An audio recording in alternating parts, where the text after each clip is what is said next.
Isang hipak, gutom ay nanapak. Joke lang, nagkikrave lang talaga ako sa gabi na to. Putik, pasado alas 12 na nga nang makaramdam ako ng gutom. Tapos wala akong maisip kung anong kakainin ko. Kaya bahala na, tingin-tingin na lang kung ano ang meron. Ayun nga, gamit nga itong kawali na wala na sa ayos, ay magpiprito sana ako ng itlog. Kaso putik na yan, wala na rin sa ayos pati itlog. Yan ang nangyayari pagka masyado ng stack up ang itlog at matagal nang hindi nababating.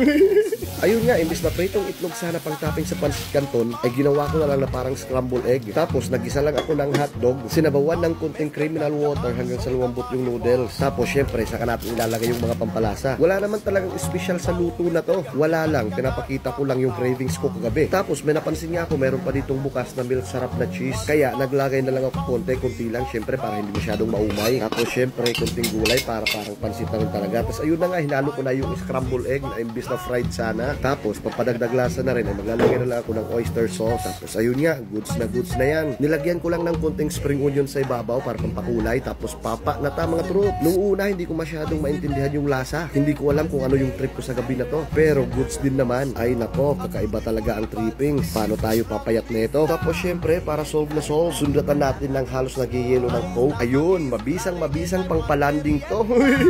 So ayun, hanggang dito lang muna. See you sa next video. Thank you, have a good one.